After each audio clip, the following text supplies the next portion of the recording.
السلام علیکم دوستوں، میں ہوں علی جاوید نقوی۔ سابق آرمی چیف جنرل آصف نواز جنجوعہ کی اچانک موت کا معاملہ آج تک حل نہیں ہو سکا۔ ان کے بھائی شجاع نواز اور اہلیہ دونوں کو کچھ اہم لوگوں نے بتایا تھا کہ جنرل آصف نواز جنجوعہ کو قتل کیا گیا تھا۔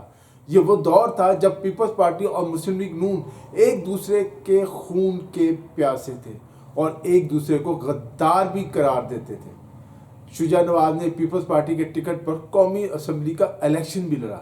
جنرل آصف نواز جنجوعہ اور وزیر اعظم نواز شریف کے درمیان تعلقات زیادہ اچھے نہیں تھے، یا یوں کہہ لیں کہ دونوں ایک پیج پر نہیں تھے۔ آصف نواز جنجوعہ کے بھائی شجاع نواز کے مطابق نواز شریف اور جنرل آصف نواز جنجوعہ کے درمیان تعلق کی خرابی کی ایک وجہ یہ بھی تھی کہ وزیر اعظم نواز شریف فوج کے اندر ترقیوں کے معاملے پہ اپنی مرضی چاہتے تھے، اور یہ کوئی پہلی دفعہ نہیں ہوا تھا۔ نواز شریف جب بھی انہیں اختیار ملا انہوں نے اس طرح کی کوششیں کی۔ نواز شریف نے جنرل آصف نواز کو مرسیڈیز گاڑی کا تحفہ بھی دینے کی کوشش کی تھی، لیکن آرمی چیف نے یہ گاڑی لینے سے صاف انکار کر دیا۔ بعد میں جنرل آصف نواز کو یہ بھی علم ہوا کہ ان کے علاوہ بھی دیگر لیفٹیننٹ جنرلز کو گاڑیوں کی رشوت دینے کی کوشش کی گئی۔ ایسا ہی اختلاف آئی ایس آئی کے سربراہ کی تقرری پر ہوا، جب ایک ملاقات میں نواز شریف نے جنرل آصف نواز کو بتایا کہ وہ لیفٹیننٹ جنرل جاوید ناصر کو آئی ایس آئی کا نیا سربراہ لگانے کا فیصلہ کر چکے ہیں۔ رائے ونڈ گروپ سے تعلق رکھنے والے جنرل جاوید ناصر سخت اسلامی نظریات رکھتے تھے اور انجینئر ان چیف رہ چکے تھے، لیکن ان کا انٹیلیجنس کا تجربہ نہیں تھا۔ وزیر اعظم نواز شریف نے آرمی چیف سے روایتی طور پر نام نہیں مانگے، جس پر جنرل آصف نواز بڑے حیران ہوئے اور انہیں یہ طریقہ بھی پسند نہیں آیا۔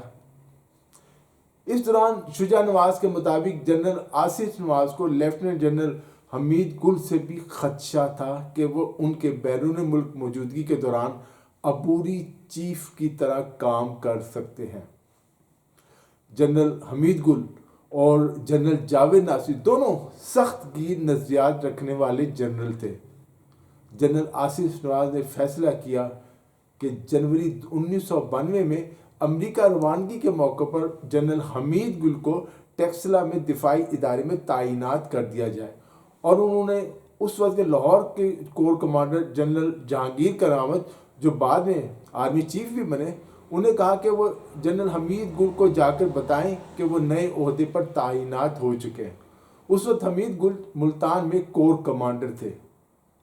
امریکہ میں جنرل آصف نواز کو chief of general staff lieutenant general Farrukh Khan کا فون آیا کہ جنرل حمید گل نے نئے عہدے پر جانے سے انکار کر دیا۔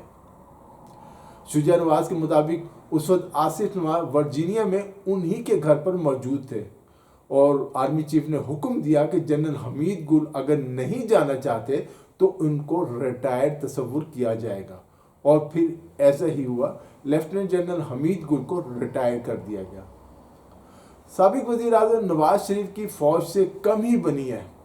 یہ الگ بات ہے کہ نواز شریف کی سیاسی تربیت اسٹیبلشمنٹ نہیں کی، اسٹیبلشمنٹ نے ہی انہیں وزارت عظمیٰ تک پہنچایا، اور جب اختلافات بڑھے، نواز شریف جب بھی وزیر اعظم بنے ان کے اسٹیبلشمنٹ سے اختلافات ہوئے، تو 3 مرتبہ وزارت عظمیٰ سے انہیں نکالا بھی گیا۔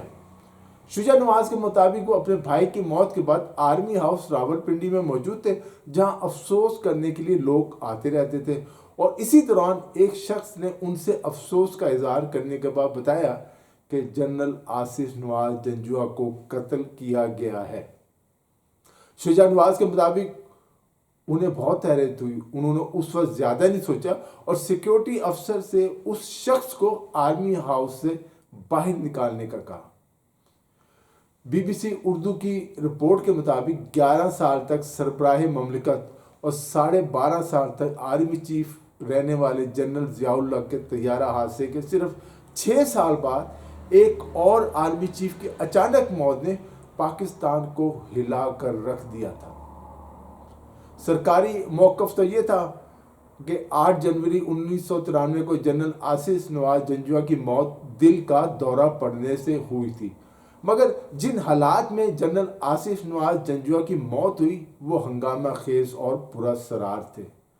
پاکستان اس وقت بھی سیاسی بحران کا شکار تھا۔ صدر غلام اسحاق خان اور وزیر اعظم نواز شریف آئینی اختیارات کی جنگ لڑ رہے تھے، اور اس صورتحال میں فوج کو بطور ثالث دیکھا جا رہا تھا کہ فوج انٹرفیئر کرے۔ یہ وہی دور تھا جب کراچی میں فوجی آپریشن بھی جاری تھا اور MQM کے جناح پور جیسے متنازع نقشے اور معاملات سامنے آ چکے تھے، اور ان کے پیچھے الطاف حسین کا ذہن تھا۔ دوسری جانب مارشل لا لگائے جانے کی افواہوں کا بھی زور تھا کہ جنرل جنجوعہ مارشل لا کسی وقت بھی لگا سکتے ہیں۔ جنرل آصف نواز جنجوعہ کی بیوہ نے بھی یہ شبہ ظاہر کیا کہ ان کے شوہر کی موت طبعی نہیں تھی، جس کے بعد عدالتی کمیشن تشکیل دیا گیا۔ امریکی لیبارٹری سے نمونوں کے ٹیسٹ ہوئے، لیکن آخرکار جنرل آصف نواز کی موت کو ان ٹیسٹ کے بعد، نمونوں کے بعد طبعی موت قرار دیا گیا۔ جنرل آصف نواز جنجوعہ کی فیملی اس سے مطمئن نہیں تھی، چنانچہ امریکہ کی ایک forensic laboratory national medical services of Pennsylvania سے بالوں کے نمونوں کی جانچ پڑتال کرانے کا فیصلہ کیا گیا۔ امریکی لیبارٹری کی رپورٹ کو خود نصرت آصف نواز بعد میں منظر عام پر لائیں۔ اس رپورٹ میں جنرل آصف نواز جنجوعہ کے بالوں کے نمونوں میں سنکھیا، جو ایک قسم کا زہر ہے، اس کی مقدار غیر معمولی حد تک زیادہ پائی گئی۔ عام سطح پر یہ مقدار جو ہے 4 مائکرو ملی گرام فی بال ہوتی ہے، لیکن نمونوں میں جو یہ مقدار ہے وہ 67 مائکرو گرام فی بال تک پائی گئی، جو بہت ہی زیادہ تھی۔ یہ انکشاف ایک دھماکے کی طرح تھا۔ نصرت آصف نواز نے پولیس کو باقاعدہ درخواست بھی جمع کروائی، جس میں الزام لگایا گیا کہ ان کے شوہر کو جنرل آصف نواز جنجوعہ کو زہر دے کر مارا گیا ہے۔ انہوں نے پوسٹ مارٹم کرانے کا بھی مطالبہ کیا، لیکن اپنی درخواست میں انہوں نے کسی ممکنہ ملزم کا نام نہیں لیا۔ آصف نواز جنجوعہ کا بھی پوسٹ مارٹم بھی کرایا گیا تھا۔ ستمبر 1993 میں ڈاکٹر رچرڈ کی سربراہی میں غیر ملکی ماہرین کی 3 رکنی ٹیم اسلام آباد آئی اور DIG ڈاکٹر شعیب سیڈل کو ان کا سرکاری رابطہ افسر مقرر کیا گیا۔ ڈاکٹر شعیب سیڈل کی جانب سے غیر ملکی ماہرین کو دی گئی بار بار یقین دہانی نے نمونوں کی چین آف کسٹڈی۔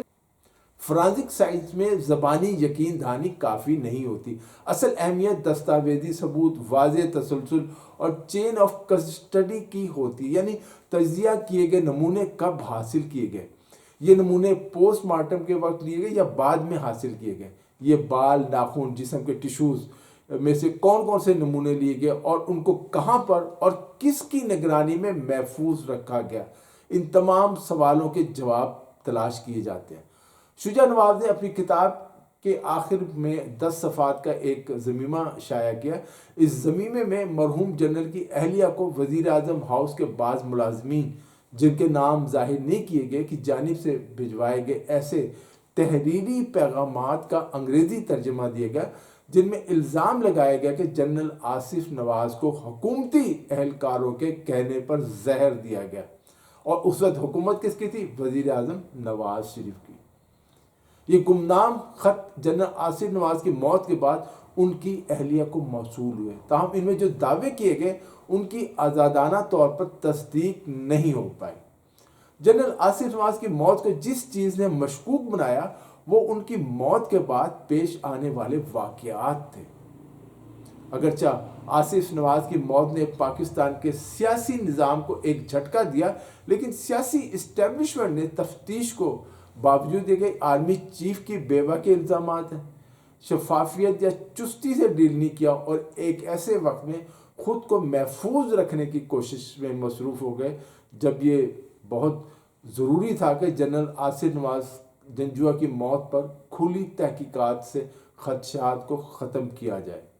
حکومت نے ایسا کوئی بھی اقدام نہیں کیا۔ سچ کی تلاش کے لیے بنائے گئے عدالتی تحقیقاتی کمیشن نے 14 مئی 1993 کو اپنی رپورٹ وزیر اعظم آفس کو پیش کی، لیکن ماضی میں اہم واقعات پر بنائے گئے بہت سی انکوائری کمیشنز کی طرح یہ رپورٹ بھی مکمل طور پر منظر عام پر نہیں آئی۔ صرف چند اس کے پوائنٹ جو تھے، پیراگراف تھے، انہیں ہی